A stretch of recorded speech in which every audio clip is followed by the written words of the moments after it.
Hello friends, कैसे हैं आप।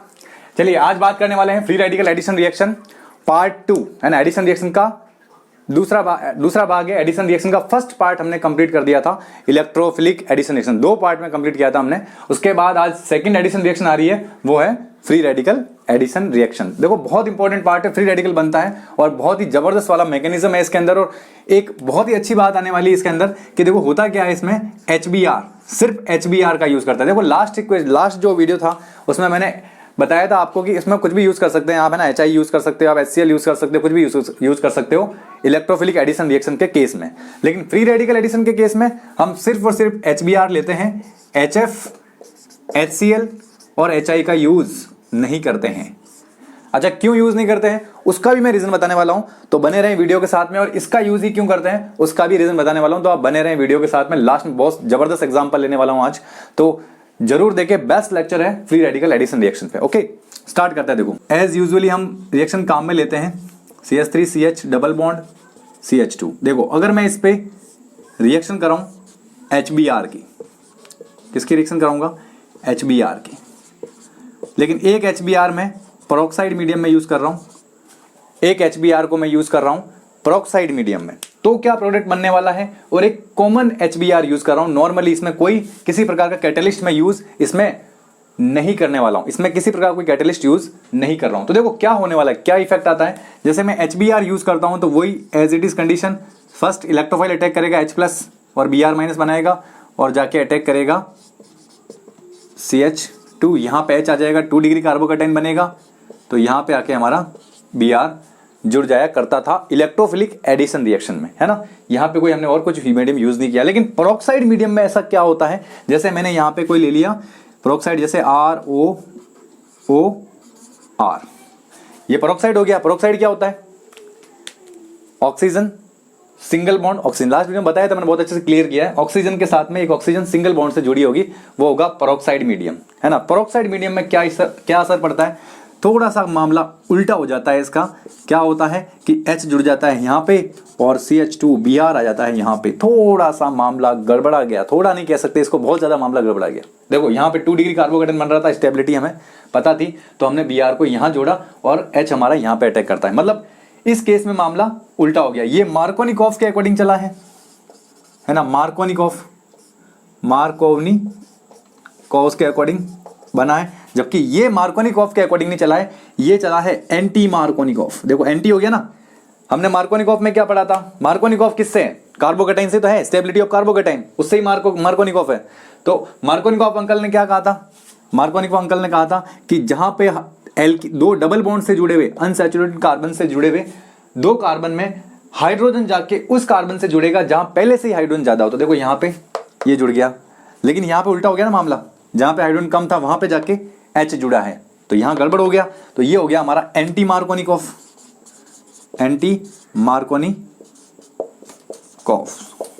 या इसे कहते हैं खराश इफेक्ट,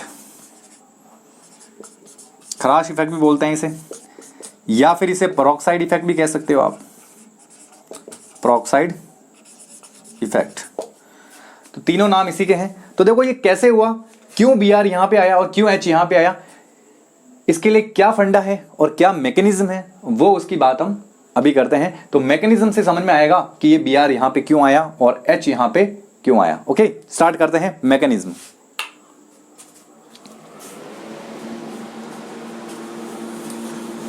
देखो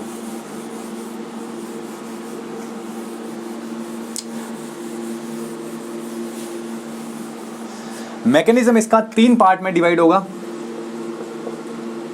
मैकेनिज्म जो रहेगा इसका 3 पार्ट में डिवाइड है। सबसे पहले चेन इनिशिएशन, तो सबसे पहले हम इनिशिएशन की बात करेंगे। इनिशिएशन, सबसे पहले चेन इनिशिएट होगी। कैसे होती है, देखो ये चेन रिएक्शन होती है, इसमें जो अपने पास फ्री रेडिकल बनेगा एक चेन रिएक्शन के थ्रू होता है, जिसमें सबसे पहले चेन इनिशिएशन स्टेप होता है, सेकंड स्टेप होगा चेन प्रोपगेशन और लास्ट स्टेप होगा चेन टर्मिनेशन, है ना। तो देखो चेन इनिशिएशन मतलब चेन को स्टार्ट करना। सबसे पहले फ्री रेडिकल बनने के लिए स्टार्टिंग लेना पड़ेगा। तो स्टार्टिंग कैसे होता है, देखो यहाँ पे मेरे पास जैसे कोई पेरोक्साइड है, ये एल्किल ग्रुप कोई भी हो सकता है, R ऑक्सीजन R, और ये वीक बॉन्ड होता है। कैसा बॉन्ड होता है, वीक बॉन्ड। ऑक्सीजन से, ऑक्सीजन अगर सिंगल बॉन्ड से जुड़ा है तो वीक बॉन्ड होता है। हमने ऑक्सीजन को कैसे पढ़ा है, ऑक्सीजन डबल बॉन्ड ऑक्सीजन, है ना। O2 जो मॉलिक्यूल होता है O2 का, ये इस तरह से होता है कुछ, ये स्ट्रॉन्ग बॉन्ड होता है क्योंकि पाई बॉन्ड भी आ गया साथ में। तो डबल बॉन्ड तो सिंगल बॉन्ड की कंपैरिजन वैसे ही स्टेबल होता है, ज़्यादा स्ट्रॉन्ग होता है, तो ये स्टेबल कंपाउंड है। बट ये वाला पार्ट जो है स्टेबल नहीं होता, वीक बॉन्ड होता है, और वीक बॉन्ड को हम इजीली क्रैक कर सकते हैं, तोड़ सकते हैं। तो देखो फ्री रेडिकल बनने के लिए भी कुछ केसेस हैं, कुछ कंडीशंस हैं, ऐसे फ्री रेडिकल नहीं बनता है। फ्री रेडिकल बनने के लिए क्या करेंगे, या तो हम Hμ लाइट का प्रयोग करेंगे, है ना, लाइट आएगी लाइट की प्रेजेंस में, या फिर हम इसको हीटअप कर देंगे, गर्म करेंगे, है ना। तो हम गर्म भी कर सकते हैं या Hμ का यूज कर सकते हैं, लाइट का यूज कर सकते हैं। तो ये बॉन्ड जो है ना कुछ, क्योंकि वीक बॉन्ड है, और वीक बॉन्ड कुछ इस तरह से लाइट की प्रेजेंट में या गर्म करने की प्रेजेंट में कुछ इस तरह से ब्रेक होगा। एक इलेक्ट्रॉन ये ले जाएगा, एक इलेक्ट्रॉन ये ले जाएगा, क्योंकि दोनों की बराबर हिस्सेदारी है और दोनों सेम एटम है। तो क्या बनाएगा ये 2RO। देखो मस्त फ्री रेडिकल बन गया। दो यहाँ पे फ्री रेडिकल बनेंगे, है ना, 2 मोल फ्री रेडिकल बनेंगे। ये हो गया हमारे पास में, चेन स्टार्ट हो गई, फ्री रेडिकल फॉर्म हो गया, फ्री रेडिकल बन गया। अब देखो क्या होता है नेक्स्ट स्टेप में। इसमें क्या होगा, इनिशिएशन में ध्यान रखना, सबसे पहले नॉन रेडिकल पार्ट है, उससे बन रहा है रेडिकल वाला पार्ट, फिर रेडिकल वाले पार्ट से एक नॉन रेडिकल वाला पार्ट आके भिड़ेगा। कैसे, देखो देखते जाओ। यहां पे मेरा 1 मोल आ गया, ये जैसे ये वाला पार्ट, और इधर मेरे पास में क्योंकि HBr बैठा है, सबसे पहले तो इस तरह से रिएक्शन स्टार्ट होगी पेरोक्साइड मीडियम में। अपन, अच्छा कई लोग तो ऐसा कंफ्यूज होता है कि हो कहाँ रहा है, ये रिएक्शन होती है किस दिशा में, कहाँ होती है। अरे कहीं नहीं होती है। हम क्या कर रहे हैं, एल्किन ले ली हमने, एक टेस्ट ट्यूब में एल्किन ले ली, एल्किन में क्या मिलाया हमने, थोड़ा सा पेरोक्साइड मिलाया और थोड़ा सा HBr मिला दिया। तो रिएक्शन होगी कैसे कि पहले पेरोक्साइड इस तरह से ब्रेक होगा, पेरोक्साइड ब्रेक हो गया, क्या बना दिया, ये ब्रेक किस तरह से हुआ, इस ब्रेक को क्या कहते हैं हम, होमोलाइटिक क्लीवेज, है ना, होमोलाइसिस। इस बॉन्ड का क्या हुआ, होमोलाइसिस, समांश विखंडन। समांश विखंडन मतलब बराबर, होमोलाइटिक विखंडन होगा बराबर। ये बॉन्ड का जो होगा, बॉन्ड के जो इलेक्ट्रॉन है वो दोनों के पास एक एक इलेक्ट्रॉन हो जाएंगे, दोनों के पास एक एक इलेक्ट्रॉन चल जाएगा और दोनों को बराबर भागों में बंट जाएगा ये बॉन्ड, है ना। इस बॉन्ड के इलेक्ट्रॉन दोनों के पास बराबर भागों में बंट जाएंगे, तो इसे कहते हैं होमोलाइसिस या होमोलाइटिक बॉन्ड क्लीवेज, समांश बंध विखंडन, कुछ इस तरह को हिंदी में बोलते हैं इसको, होमोलाइसिस को, है ना। होमोलाइटिक बॉन्ड डिसोसिएशन को हम क्या बोलेंगे, क्लीवेज को क्या बोलेंगे, समांश विखंडन। तो इस तरह का ध्यान रखना, थोड़ा सा इस तरह से क्लीवेज होता है इसके अंदर और इलेक्ट्रॉन की शिफ्टिंग होती है, फ्री रेडिकल बनता है। अब देखो फ्री रेडिकल बन गया, अब ये क्या करेगा, ये कहेगा यार मेरी हेल्प करो, मैं फ्री रेडिकल की फॉर्म में बहुत ज्यादा अनस्टेबल हूं, तो इससे हेल्प मांगता है HBr से। तो HBr कहता है मैं क्या कर सकता हूँ, तू भी यही कर जो मैं कर रहा हूं, फ्री रेडिकल बना। तो ये देखो चेन स्टार्ट हो गई, और ये RO जो ये एल्कोऑक्साइड वाला पार्ट जो दिख रहा है आपको, फ्री रेडिकल वाला पार्ट, ये सिंगल बॉन्ड, और इधर देखो ये भी फ्री रेडिकल के रूप में आएगा, तो ये H के साथ जुड़ जाएगा, एक इलेक्ट्रॉन अपना ये देगा, एक इलेक्ट्रॉन ये देगा, और एल्कोहल बना लेगा, और कुछ इस तरह से Br फ्री रेडिकल फ्री हो जाएगा। देखो अब आपके दिमाग में एक क्वेश्चन आ रहा होगा, अगर आपने ध्यान से देखा है तो क्या क्वेश्चन आ रहा है, क्वेश्चन क्या आ रहा है, क्वेश्चन ये आ रहा है कि यार मैंने फ्री रेडिकल H भी बनाए, फ्री रेडिकल Br भी बनाए, तो पहले H जाके क्यों अटैक करता है इसके ऊपर, Br भी तो कर सकता था यहाँ पे अटैक, है ना, कोई कंपल्सरी थोड़ी था कि H जाके अटैक करेगा। तो इसका रीजन ये है कि देखो फ्री रेडिकल दोनों बन रहे हैं, मेरे पास H भी बन रहा है और Br भी बन रहा है, लेकिन अटैक कौन करेगा, पहले ये अटैक करेगा। अच्छा क्यों अटैक करेगा पहले भाई, ये पहले इसलिए अटैक करेगा कि ये छोटा है, स्मॉल है, साइज में स्मॉल है, स्मॉल साइज वाला जो फ्री रेडिकल होगा वो जल्दी अटैक करेगा। देखो ये क्या बेचारा बूढ़ा आदमी, बहुत मोटा ताजा आदमी है, तो इसको उठने बैठने में दिक्कत आती है ना, एक मोटे ताजा आदमी को उठने बैठने में दिक्कत आती है, लेकिन ये हल्का है H, तो हल्का फ्री रेडिकल है, छोटा फ्री रेडिकल है, तो कहीं भी जंप करके कहीं भी पहुंच सकता है, कहीं भी जंप करके कहीं भी पहुंच सकता है, तो ये बहुत ज्यादा रिएक्टिव हो जाता है। तो जैसे जैसे फ्री रेडिकल की साइज छोटी होती जाएगी, ध्यान रखना फ्री रेडिकल की जो साइज है वो छोटी होती जाएगी, वैसे वैसे उसकी रिएक्टिविटी बढ़ती जाएगी, क्योंकि ये छोटा है जल्दी जल्दी रिएक्शन कर लेगा फटाफट किधर से भी। तो ये जाके पहले इससे अटैक करता है और बेचारे Br को क्या करता है, फ्री कर देता है कि भाई तू फ्री हो जा। अब ये फ्री हो गया रिएक्शन में कौन फ्री हुआ, Br फ्री रेडिकल। तो अटैक भी कौन करेगा भाई, अटैक भी हमारा Br फ्री रेडिकल ही करेगा पहले। तो देखो हम वापस आते हैं, ये तो हो गया हमारे पास में इनिशिएशन वाला मेथड, मतलब इनिशिएशन वाला पार्ट हो गया। अब बात करते हैं प्रोपेगेशन की। प्रोपेगेशन की अगर मैं बात करूं तो देखो क्या होगा, मेरे पास में कोई एल्काइन ग्रुप आ गया, जैसे ये आ गया, और इसके साथ में मुझे जोड़ना है Br plus Br free radical आएगा। ये फ्री रेडिकल तैयार है रिएक्शन करने के लिए, आ गया। देखो ये फ्री रेडिकल दो तरह से जुड़ेगा, दो तरह से जुड़ने वाला। कैसे जुड़ेगा देखो, एक तो ऐसे जुड़ेगा CH3 CH ये फ्री रेडिकल और यहाँ पे CH2 और ये Br। एक तो ऐसे जुड़ सकता है या फिर ऐसे जुड़ सकता है, देखो यहाँ पे Br और यहाँ पे CH2, फ्री रेडिकल यहाँ पे बन जाएगा। दो ही कंडीशन है, इन्हीं दो अटैक तो इन पे ही करेगा। अरे भाई ऐसे टूटेगा ना, एक इलेक्ट्रॉन इधर, इसको भी ऐसे ही मोटिवेट करेगा। जो फ्री रेडिकल की चेन स्टार्ट हो चुकी है, अब ये बाकी जो फ्री रेडिकल बनेगा वो जब भी रिएक्शन के लिए जाएगा सबको फ्री रेडिकल में ही तोड़ेगा, अदरवाइज रिएक्शन कंप्लीट नहीं हो पाएगी।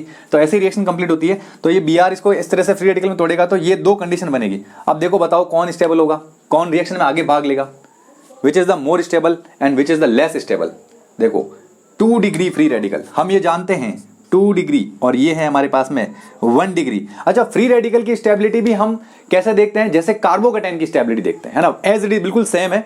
तो फ्री रेडिकल की जैसे कार्बोकेटाइन 2 डिग्री ज्यादा स्टेबल होता है, वैसे ही 2 डिग्री फ्री रेडिकल जो होता है वो ज्यादा स्टेबल होता है। तो 2 डिग्री यानी 3 degree is greater than 2 degree is greater than 1 degree. इस बात का थोड़ा सा ध्यान रखना, 3 degree is greater than 2 degree and 2 degree is greater than 1 degree. तो यहाँ पे 2 डिग्री फ्री रेडिकल जो रहेगा वो मोर स्टेबल रहेगा, more stable is 2 degree, and 1 degree जो रहेगा वो रहेगा लेस स्टेबल। तो रिएक्शन में आगे भाग कौन लेने वाला है, हमारा ये वाला पार्ट, ये वाला पार्ट आगे रिएक्शन में भाग लेने वाला है। तो ये हो जाएगा हमारा चेन प्रोपोगेशन। चेन प्रोपोगेशन वाला पार्ट होगा हमारा ये वाला। थोड़ा आउटसाइड से आवाज आ रही है, डिस्टर्ब ना हो, बस इधर ही कंसंट्रेट रखें, है ना। थोड़ी सी आवाज आ रही है, थोड़ा डिस्टर्ब होंगे इससे। तो हमारे पास में क्या होगा, यहाँ पे 2 डिग्री जो फ्री रेडिकल है वो ज्यादा स्टेबल है, चेन प्रोपेगेशन हो गया। अब हम लास्ट बात करते हैं चेन टर्मिनेशन की, है ना, चेन टर्मिनेशन की। तो ये 2 पार्ट हो गए हमारे कंप्लीट। अब हम टर्मिनेशन की तरफ चलते हैं। तो टर्मिनेशन कैसे होगा, देखो ये बन गया हमारा, इसको रख लेते हैं हम। तो चेन टर्मिनेशन की ओर चलते हैं।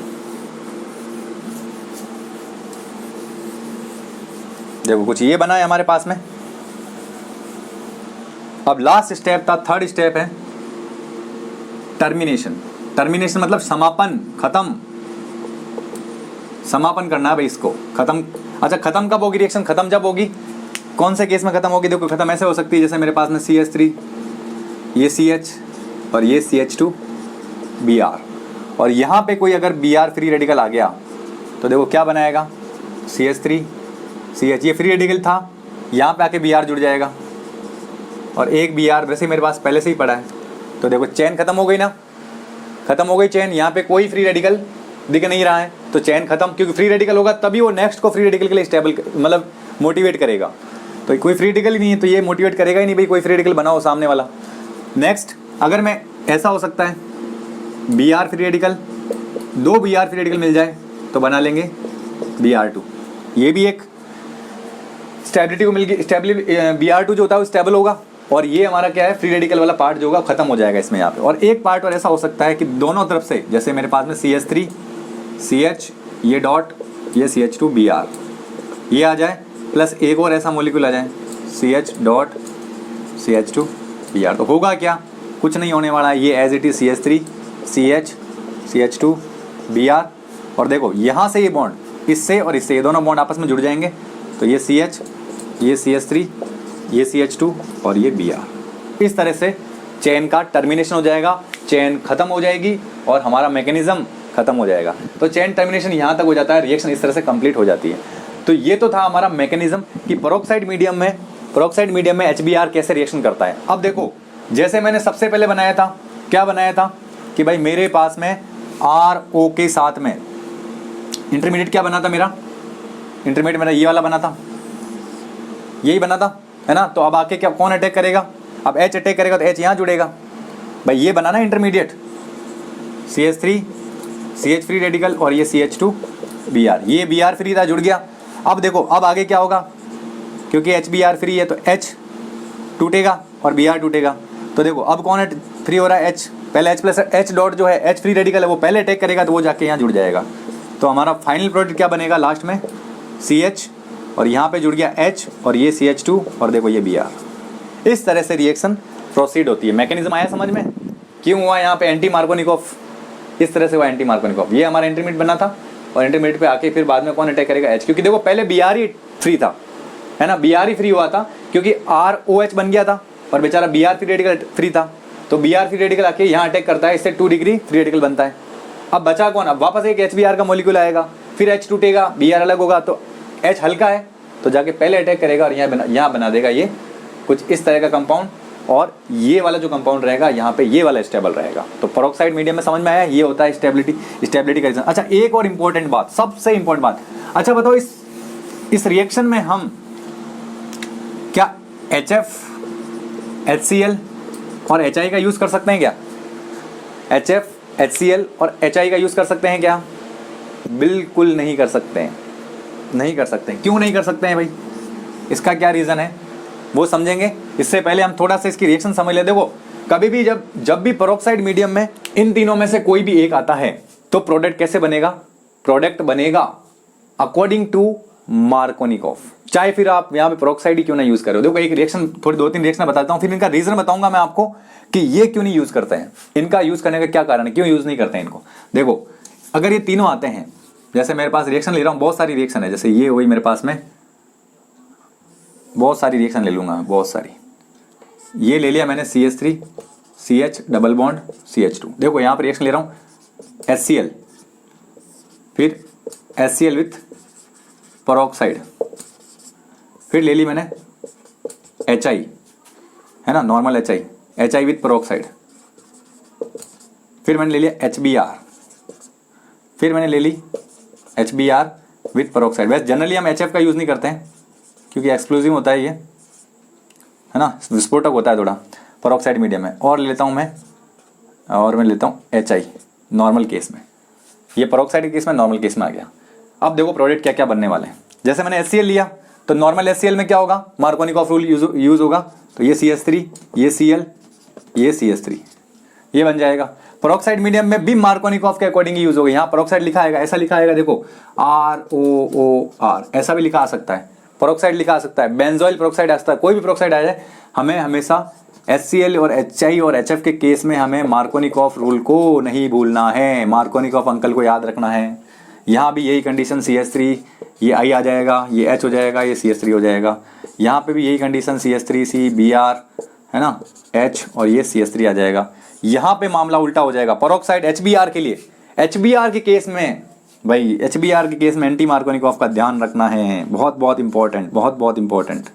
और यहाँ पे आ जाएगा हमारा CH2Br, और यहाँ के केस में वही बात हो जाएगी, कोई चेंज नहीं आएगा। यहाँ आयोडीन आ जाएगा मार्कोनिकॉफ के अकॉर्डिंग, है ना, ये बनने वाले प्रोडक्ट। तो इस तरह के प्रोडक्ट हमारे बन जाया करते हैं। ध्यान रखने वाली बात है, HCl, HI और HF तीनों केसों में, चाहे आप पेरोक्साइड लो चाहे मत लो, बनने वाला प्रोडक्ट हमारा कैसा होगा? मार्कोनिकॉफ के अकॉर्डिंग। बस HBr में ध्यान रखना है पेरोक्साइड का। ओके, अब क्यों होता है ऐसा, क्या रीजन है, उसको देख लेते हैं थोड़ा सा, है ना, देखते हैं क्या होता है।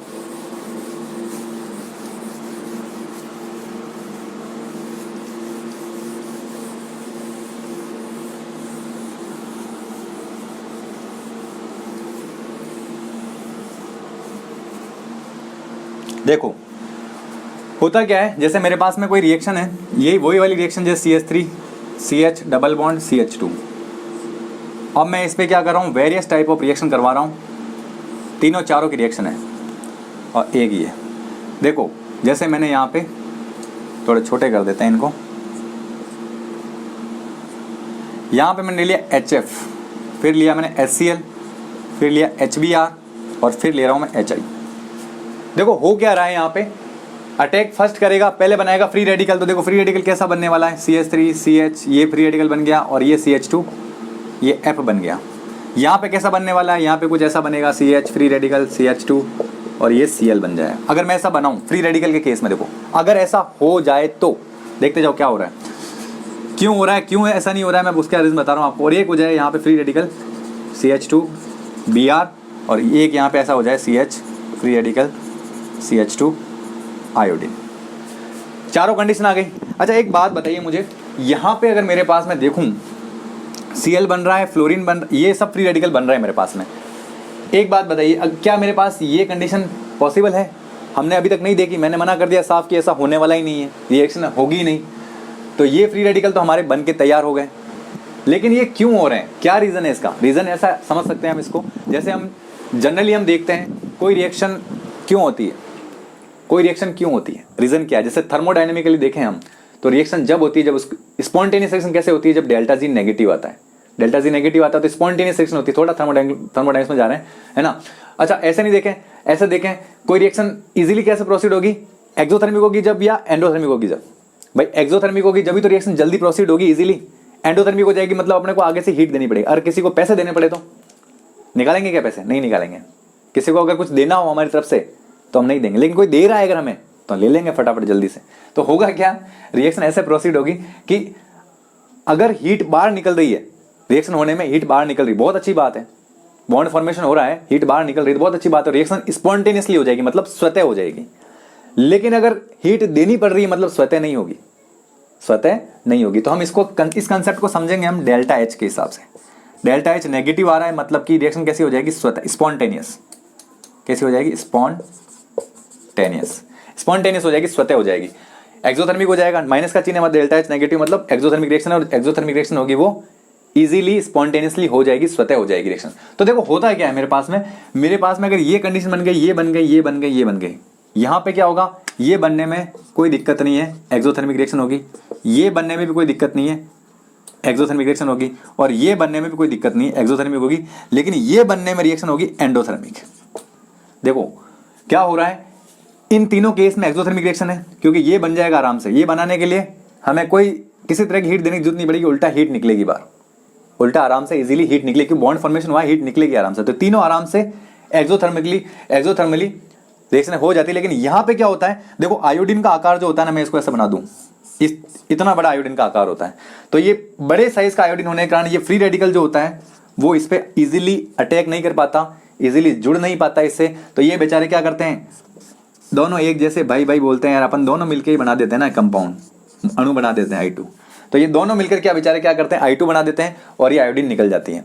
तो इस तरह से यहाँ पे ये बेचारा फ्री रेडिकल का फ्री रेडिकल ही रह जाता है। तो यहाँ पे अगर मुझे फ्री रेडिकल जोड़ना है तो हीट देनी पड़ेगी। और बताओ, रिएक्शन होने के लिए हीट देना अच्छी बात नहीं है, गलत बात है। हीट देंगे तो रिएक्शन कैसी हो रही है, एंडोथर्मिक हो रही है, मतलब स्पॉन्टेनियस नहीं हो रही है, स्वतः नहीं हो रही है। इसीलिए फिर क्या होता है, ये यहाँ पे हीट देना पड़ता है रिएक्शन को, और रिएक्शन प्रोसीड नहीं हो पाती है। तो ये हाईली एंडोथर्मिक रिएक्शन होगी। कैसी होगी? Highly endothermic. बहुत ज्यादा हीट देनी पड़ेगी जब जाके कहीं ना कहीं ये रिएक्शन प्रोसीड हो पाती है। तो ये रिएक्शन तो किसी तरह से पॉसिबल नहीं है।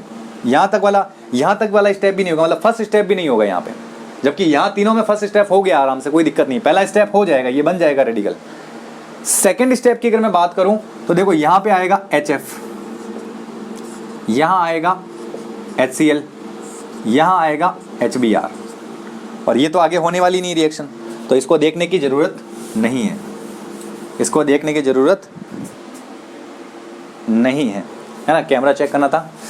देखिए क्या होता है, दोनों छोटे, देखो छोटे छोटे, दोनों खोटे खोटे, जितने छोटे उतने खोटे, दोनों क्या होते हैं, पास पास रहते हैं, छोटे हैं, एक जैसे हैं, तो बॉन्ड स्ट्रॉन्ग रहेगा। और वैसे भी अगर हम इनकी बॉन्ड डिसोसिएशन एनर्जी देखें, बंध वियोजन ऊर्जा, तो सबसे ज्यादा बंध वियोजन ऊर्जा इसकी होती है ना। बहुत ज्यादा बॉन्ड एनर्जी, बहुत ज्यादा एनर्जी देनी पड़ेगी जब जाके बॉन्ड ब्रेक होगा। तो ऐसे ही होती है कुछ, HF is greater than HCl is greater than HBr is greater than HI।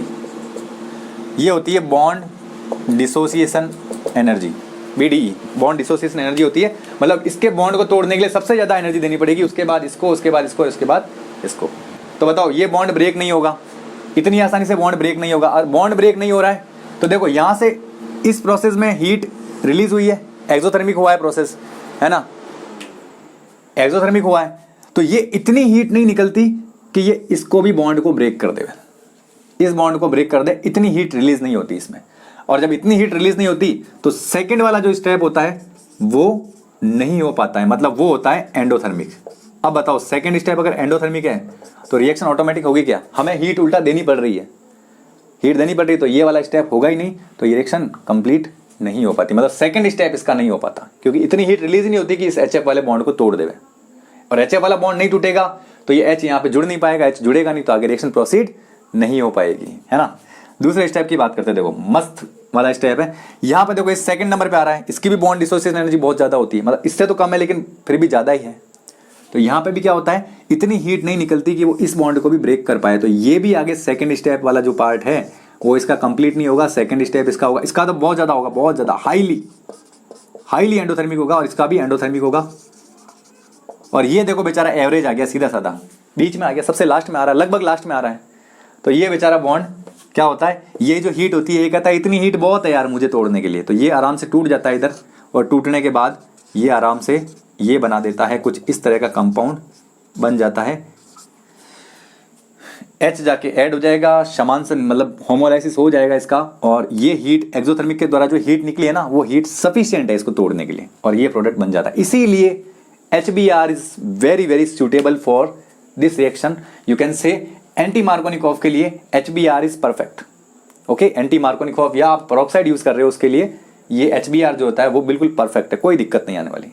अच्छा, थर्ड पार्ट जो लास्ट वाला, इसका तो कोई मतलब ही नहीं है ना, इसका तो कोई मीनिंग ही नहीं है, मतलब नहीं है। तो हमारे को ध्यान रखना है यहाँ पे डेल्टा जी का, वेरी वेरी इंपॉर्टेंट, स्टार लगा दीजिए इसको, है ना। इसका थोड़ा सा ध्यान रखना है, बहुत ज़्यादा सिंपल है, कोई बहुत ज़्यादा हार्ड नहीं है ना। इसका थोड़ा सा ध्यान रखना है। ये क्यों नहीं होता है वैसे रीज़न पूछ लेते हैं, हमें रीज़न पता होना चाहिए, बाकी जनरली हमें HBr का ही यूज़ करना है। आपको कर नहीं पाते, एक दो एग्जाम्पल और ले लेते हैं ना, एक दो एग्जाम्पल से और इसको क्लियर कर देते हैं। देखो क्या होता है, एक दो एग्जाम्पल ऐसे फेमस एग्जाम्पल है, वो पूछ ले जाता है एग्जाम में, पूछ लेता है कई बार वो। जैसे मेरे पास में CH3 CH CH3 C double bond CH2, कुछ इस तरह का एग्जाम्पल है। इसमें मुझे 3-4 रिएक्शन करवा देते हैं, उससे थोड़ा अच्छा क्लियर हो जाएगा। जैसे मैं यहां पे ले रहा हूं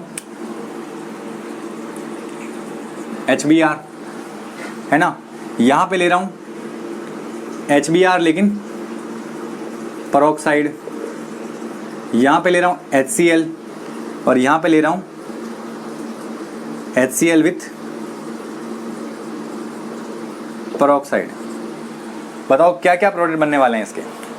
तो देखो बहुत सिंपल है, ज़्यादा टफ नहीं है, कुछ नहीं करना है। HBr की प्रेजेंट में क्या होगा, कार्बोकेटाइन बनेगा, क्योंकि पेरोक्साइड हमने यूज़ नहीं किया है ना, पेरोक्साइड हमने यूज़ नहीं किया है, और पेरोक्साइड यूज़ नहीं किया है तो क्या बनने वाला है, कार्बोकेटाइन। तो देखो यहाँ पे ये बॉन्ड इधर शिफ्ट होगा, यहाँ बनाएगा प्लस, फिर हाइड्राइड शिफ्ट होगा। ये मैंने मार्कोनिकॉफ वाले इलेक्ट्रोफिलिक एडिशन रिएक्शन वाला जो पार्ट था उसमें बहुत अच्छे से क्लियर किया है। यहाँ पे हाइड्राइड शिफ्ट होगा और 3 डिग्री कार्बोकेटाइन बनेगा। 3 डिग्री कार्बोकेटाइन से प्रोडक्ट क्या बनने वाला है वो देखते हैं। देखो CH3C, ये ऊपर CH3 आ गया, यहाँ पे आ जाएगा हमारा Br, और बचा हुआ हमारे पास में ये CH2, ये CH3।